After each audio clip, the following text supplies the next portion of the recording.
I want you to start by imagining a hypothetical scenario. Okay, I'm listening. And I really want you to place yourself inside it, like deeply and uncomfortably. Right. Imagine you wake up tomorrow morning exactly like you always do. Just a normal day. Yeah, a totally normal day. You shuffle into the kitchen, you pour your coffee, you unlock your phone to check your messages, and there is an official, undeniably real notification waiting for you. Oh, boy. Yeah. And it's from the country you were born in. I mean, the government that issues your passport, the government that collects your taxes. The state itself. Exactly. And this message is demanding that you immediately take up arms. Wow. Put on a military uniform and fight for a cause that you fundamentally, deep in your soul, oppose. I mean, that is the ultimate nightmare scenario for the modern citizen. It really is. Suddenly, all those comforting illusions of modern life, the coffee, the smartphone, the quiet morning, they just completely strip away. Yeah, they vanish. And you find yourself caught in what is arguably the most terrifying moral trap human beings have ever invented. The kill or be killed trap. Exactly. You either become a perpetrator of violence against your own conscience, or you face a prison cell. Or worse, right. Oh, absolutely. Depending on where you are in the world, perhaps even a firing squad for treason.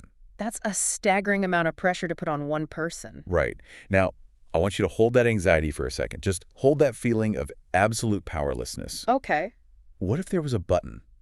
A button? What do you mean? Yes, like a legally recognized, globally accepted, internationally protected button you could press to simply, opt out. Just opt out of the draft. Opt out of everything. Yeah. To look at that notification and say, no, I renounce my citizenship because I refuse to participate in this violence. Wow.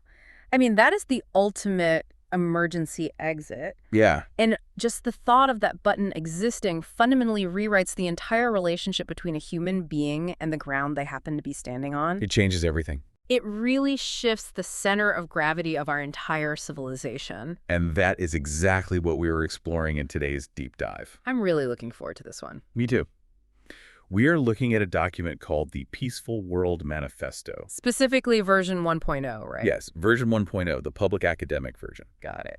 Now, as a whole, this manifesto is a massive, sweeping architectural blueprint for a civilization without killing. It's a huge text. It is.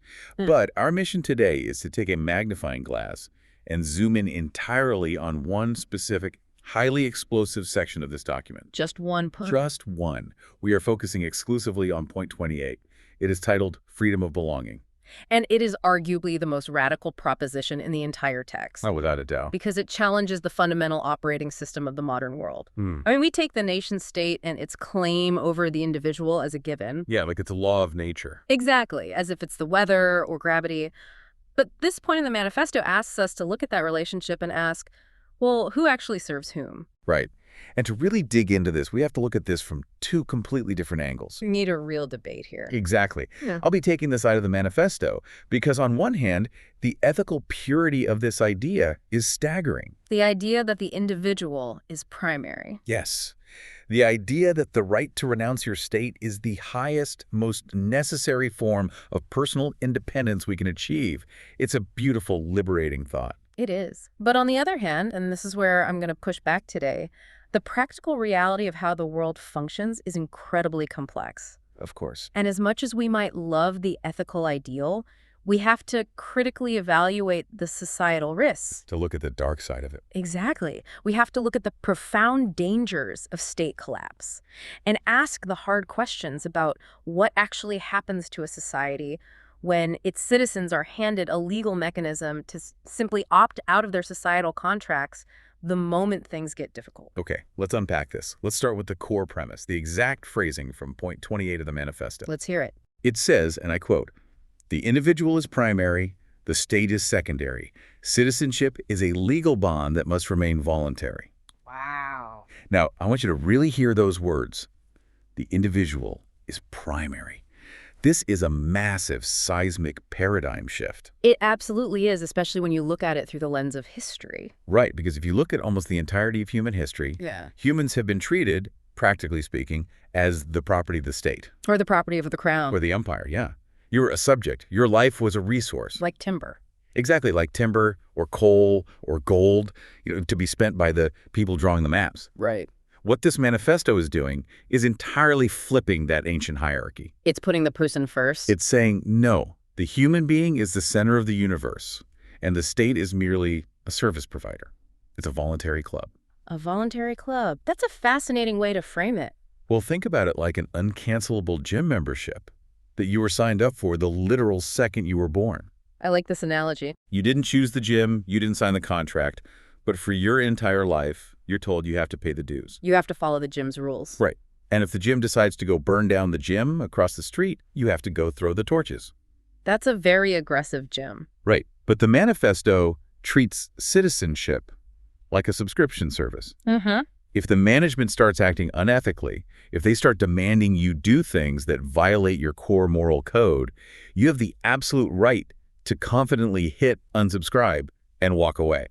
I love the gym analogy, but we need to pause and really unpack what that means in reality. Okay, hit me. Because comparing the state to a gym membership, well, while it perfectly highlights the coercive nature of citizenship, it dramatically undersells what the state actually is. You mean what it provides? Yes, what it provides.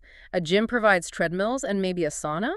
A state provides the foundational infrastructure of human survival. Okay, fair point. Yeah. But the manifesto is arguing... Hold on, let me build on this because it's crucial for understanding the tension here. We are talking about the roads you drive on, the electrical grid that powers your home. The hospitals. Right, the hospitals that treat you when you're sick.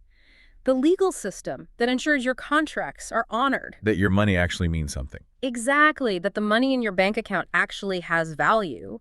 And yes, the defense apparatus that ensures a hostile neighboring gym doesn't come over and burn your house down. So you're saying the stakes are a bit higher than canceling a Pilates class? Just a bit. This raises an important question about coercion. Okay. Let's look at the sociologist Max Weber. Oh, sure. He famously defined the state as the entity that holds a monopoly on the legitimate use of physical force. Right. The state is the only one allowed to use violence. Exactly.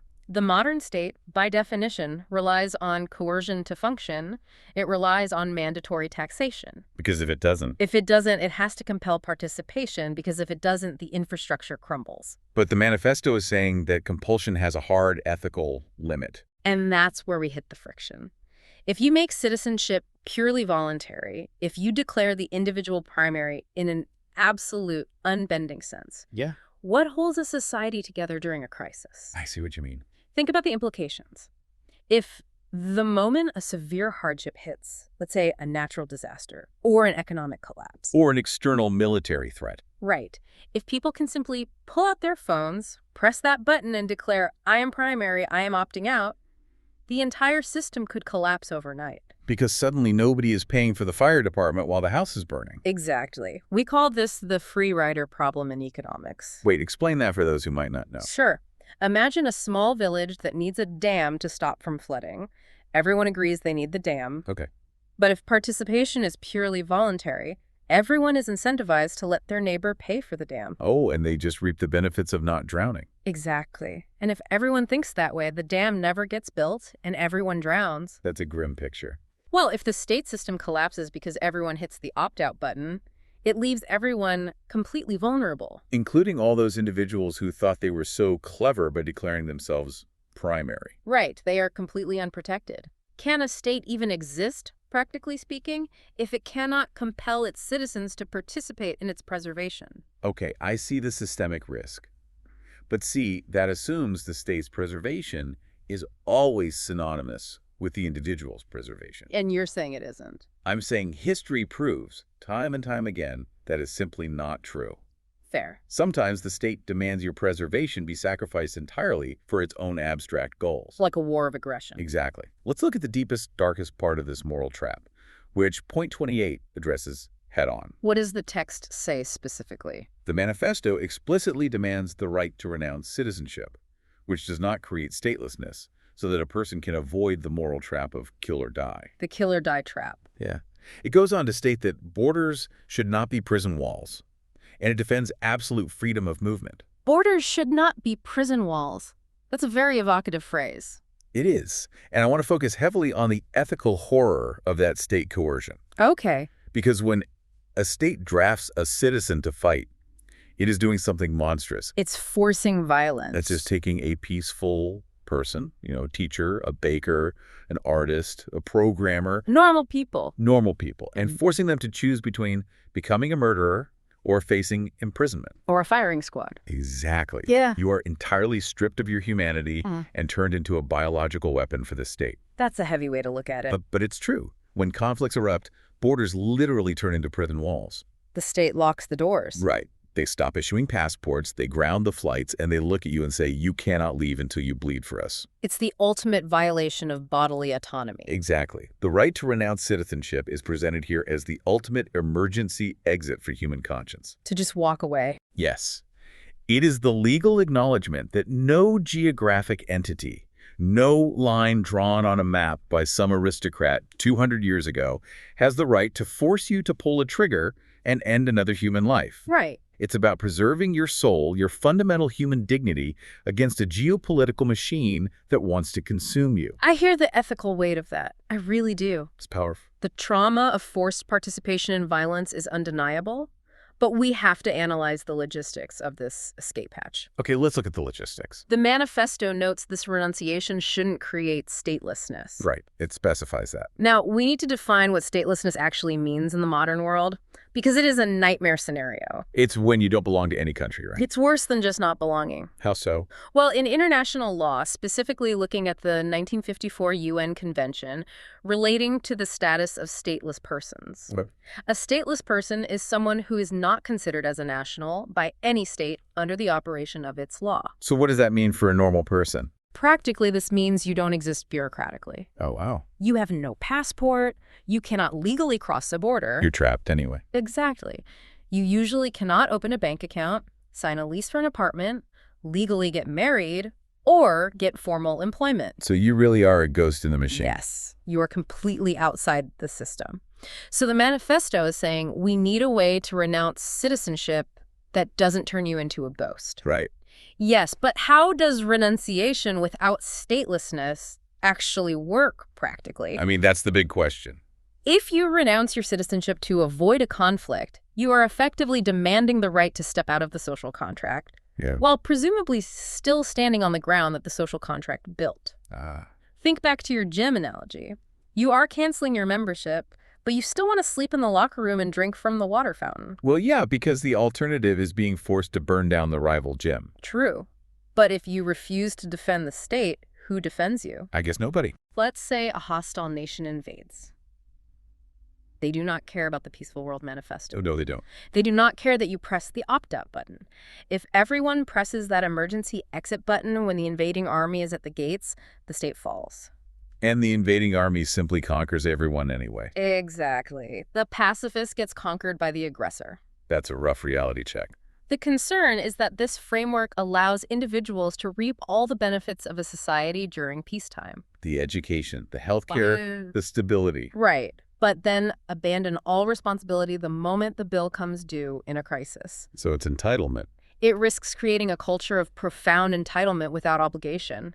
It's the free rider problem we talked about, scaled up to national defense. I think that's a completely fair critique. It's a huge hurdle. If you just take the benefits and run, a society can't function. But the manifesto isn't naive to this. It isn't. No. It builds in a fascinating compromise that directly addresses this free rider issue. Oh, okay. Let's dig into that. The text specifically protects the right to alternative civil service. Alternative civil service, okay. It's not just about running away into the woods and hiding while society burns. Right. It's about refusing lethal coercion. The individual saying, I will not kill for you. I will not be a part of the machinery of death. Right. But that doesn't mean they are refusing to serve society or abandoning their neighbors. So what do they do instead? They could serve in medical tents. They could work in logistics for disaster relief. Oh, I see. They could rebuild infrastructure or grow food or drive ambulances.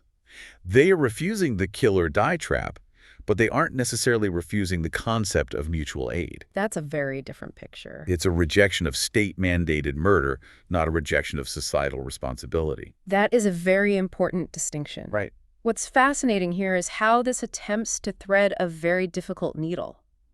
It's trying to separate the obligation to the community from the obligation to the state's military apparatus. right? It's saying, I love my neighbors, but I will not shoot a stranger for my government. But historically, those two things have been inexorably linked. How do you mean?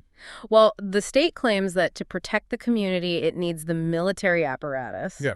And therefore, it needs the citizens to man that apparatus. If you look at classical social contract theory, think Thomas Hobbes in his book Leviathan. Okay, let's talk about Hobbes. Hobbes argued that human life without a strong, coercive state would be solitary, poor, nasty, brutish, and short. A famous quote. You give up your absolute freedom to the state, and in exchange, the state keeps you from being murdered by your neighbor or a foreign invader. But the Manifesto is arguing that the state itself has become the thing threatening to murder you.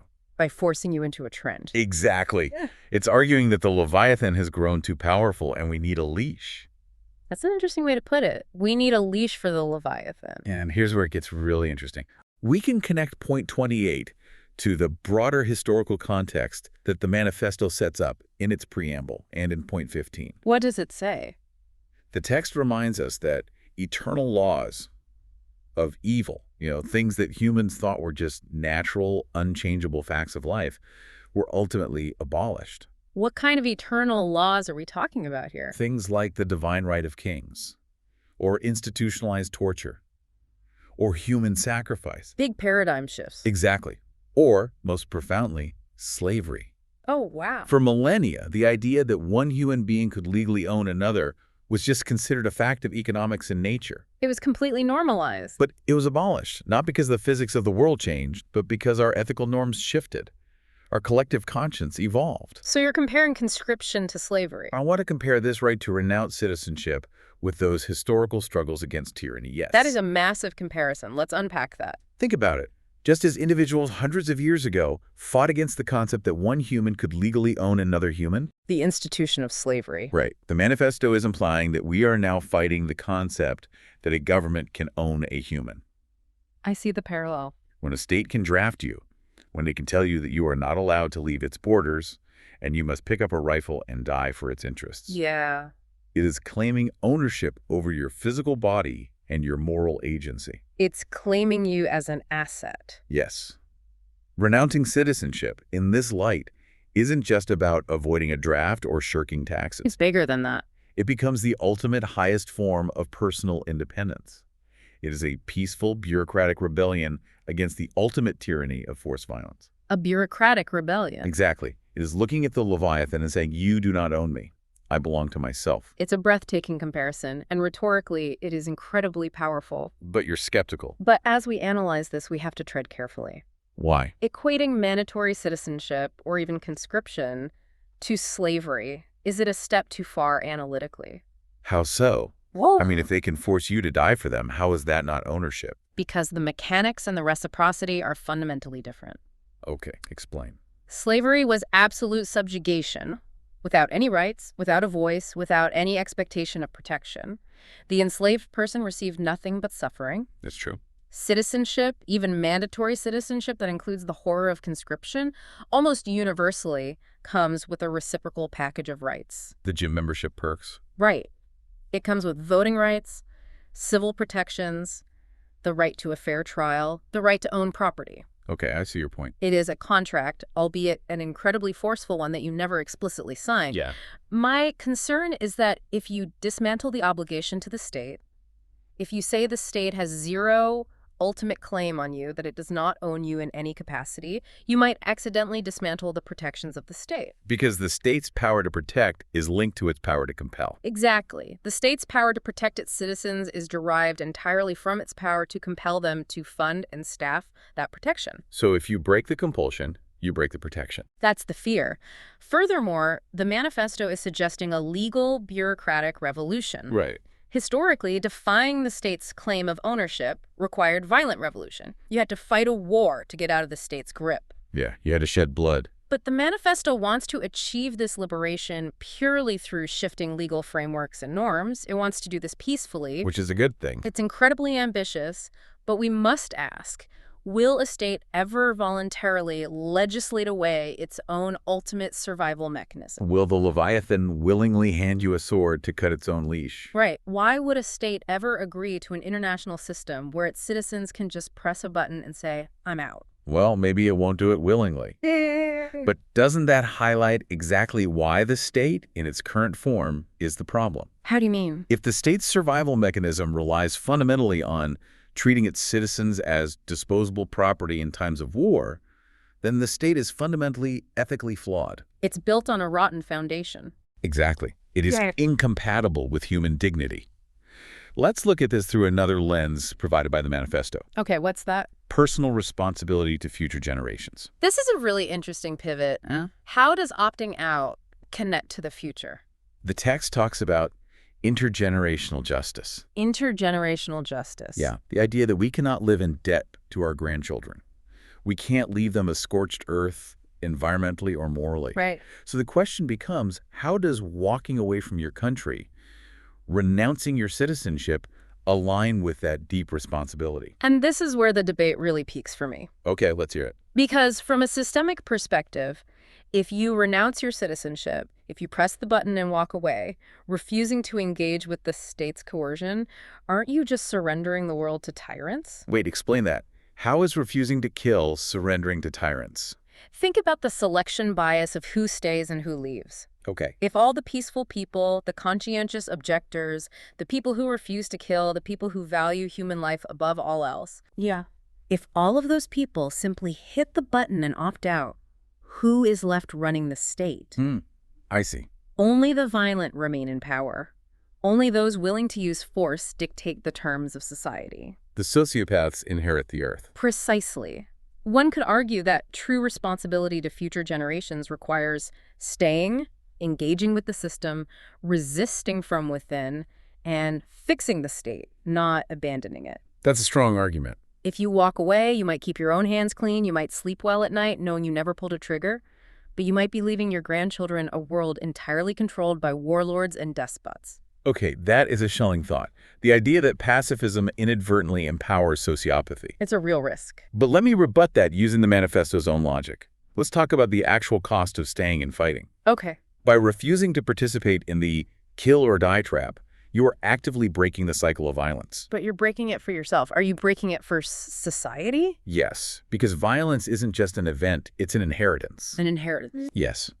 Staying and fighting might seem like you're protecting the future, but participating in state-mandated violence, even if you convince yourself it's a just war or it's to save the state, it leaves a toxic legacy. A physical legacy of destroyed cities. Destroyed infrastructure, yes. Yeah. Generational hatred, yes, but also a biological and psychological legacy. Biological. The Manifesto hints at this when it talks about not leaving a scorched earth. Let's talk briefly about epigenetic trauma. Oh, this is a fascinating area of research. For those who aren't familiar, what exactly is epigenetic trauma? So epigenetics is the study of how your behaviors and environment can cause changes that affect the way your genes work. Okay. Unlike genetic changes, epigenetic changes are reversible and do not change your DNA sequence, but they can change how your body reads a DNA sequence. Got it. When a generation goes through the absolute meat grinder of war, the terror, the starvation, the act of killing, it alters their biological stress responses. Their bodies fundamentally change. Yes. And studies are increasingly showing that this altered gene expression, this hypervigilance, this trauma can be passed down to their children and grandchildren. So the trauma of the trench literally rewrites the biological baseline of the next generation. Exactly. It leaves a biological scorched earth. Yeah. The Manifesto argues that exercising your freedom of belonging, renouncing your citizenship, and refusing to kill is actually the most responsible thing you can do for your grandchildren. Even if it means fleeing your home. Yes, because it starves the war machine of its absolute essential fuel, human compliance. Human A compliance. war cannot be fought if the soldiers refuse to march. The weapons don't fire themselves. That's true. By legally opting out, by creating a mass movement of people who simply refuse to participate in the trauma, you are creating a new precedent. You are showing future generations that there is another way. It's the ultimate strike, a labor strike, but the labor is violent. Exactly. And just like a labor strike, it only works if enough people have the courage to do it. Right. Let me ask you, the listener, directly. Think about your own family line. Think back 2, 3, 4 generations. Picture your great-grandparents. Would you rather your ancestors had stayed, fought in a brutal, muddy trench war to protect a line on a map? Suffering unimaginable trauma. And inflicting it on others, trauma that ripples down through the generations to you. All right. Or would you rather your ancestors had the ability to legally press a button, renounce their citizenship, cross a border peacefully, and build a quiet, productive life elsewhere? It's a profound question. Which choice leaves a healthier, more stable, more loving legacy for you today? The Manifesto argues that the peaceful escape, the refusal to participate in the trauma, is the true gift to the future. It forces us to entirely redefine what courage is. How so? We are so culturally conditioned to view courage as standing your ground, gripping the rifle, holding the line. Right. The brave man fights, the coward runs. Exactly. The Manifesto suggests that true moral courage might actually be having the strength to walk away, to refuse the weapon, even if society calls you a coward or a traitor. The courage to say no. Yes. But again, to circle back to the systemic risk, to the logistics of this new world order, Okay. this peaceful strike only works if there is an elsewhere to go. Right. You can't just float in the ocean. Exactly. It relies on the assumption that if you renounce state A, state B will take you in. Yeah. But if the whole world is carved up into nation states, the logistical reality of freedom of belonging becomes incredibly precarious. It's a logistical nightmare right now. Let's look at how renunciation works right now, today, in a country like the United States. It's not easy, is it? It is incredibly difficult and designed to be so. You can't just mail in a form. What do you have to do? You have to physically go to a U.S. embassy or consulate in a foreign country. Oh, wow. You have to undergo an interview where they try to ensure you aren't doing it just to evade taxes. Of course. You have to pay a massive fee, currently around $2,350, which is one of the highest in the world. That's a huge barrier to entry. And if you have significant assets, you might be hit with an exit tax, essentially taxing you on unrealized capital gains as if you sold everything the day you left. They make it as painful as possible to leave the gem. They really do. And crucially, the U.S. State Department strongly advises against renouncing if you do not already possess a second citizenship. Because of that nightmare of statelessness we discussed earlier. Precisely. So the Manifesto's vision, it requires not just a change in one individual's mindset, but a total restructuring of international law. It needs a whole new system. You might avoid the moral trap of kill or die, but under current systems, you might end up in the bureaucratic trap of having nowhere to legally exist. You become a person without a country. Without a right to work, travel, or seek protection. And that is the exact friction point we are dealing with. Mm-hmm. The Manifesto is trying to pull us toward a future that our current bureaucratic systems are actively, aggressively not designed to handle. They are actively hostile to it. Right. The system is designed to trap you. The Manifesto is trying to build a door. And building that door while the house is currently occupied by the leviathan is the great challenge of point 28. So what does this all mean for us today? Good question. We've spent a long time deeply unpacking point 28 of the Peaceful World Manifesto. It's been a heavy deep dive. It has. We've looked at this incredibly provocative, deeply challenging idea of freedom of belonging. I've tried to champion the view of the text that the individual is primary. That the state is secondary. Yes, and that the right to renounce citizenship is the ultimate necessary defiance against tyranny and the kill or die trap.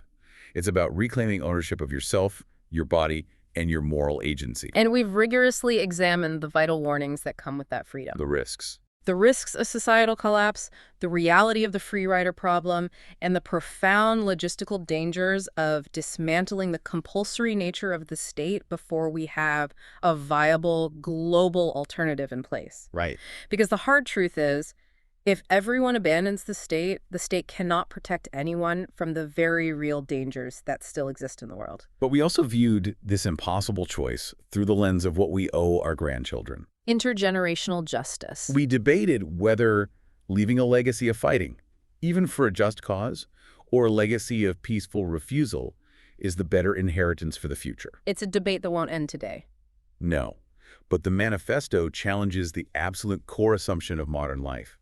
It tells you that you are not the property of your geography. You are not a resource to be spent by a map maker. Exactly. Your ultimate loyalty doesn't have to be to a piece of fabric on a flagpole. It can be to life itself. It is a document that asks us to imagine a world where our ethics have finally caught up with our technology. That's a beautiful way to put it. We have the technology to destroy the world 1,000 times over. The Manifesto asks if we have the ethical framework to choose not to. I want to leave you, the listener, with a final thought to mull over. Okay. Something to explore on your own that builds on everything we've talked about today. Something that takes point 28 to its logical, perhaps inevitable conclusion. Let's hear it. Imagine if, tomorrow morning, you didn't get a draft notice. That would be nice. Imagine instead the United Nations issued a new, legally binding document, a planetary passport. A planetary passport. It is universally recognized. It guarantees your absolute freedom of movement anywhere on Earth. You can live, work, and exist across any border. Okay, what's the catch? But there is one strict, unbreakable condition. To hold this passport, you can never be drafted by any nation, and you can never ever hold a weapon for any state. Wow. You are a citizen of the planet, but you forfeit the right to participate in state violence forever. A truly neutral citizen. If that planetary passport became available at midnight tonight, how many millions of people do you think would crash the website trying to renounce their current citizenship by morning? I think it would be unprecedented. And if the governments of the world woke up and realized their citizens suddenly had that option, Yeah. that they could no longer rely on a captive audience to fight their battles, It would change everything. how quickly do you think they would stop starting wars?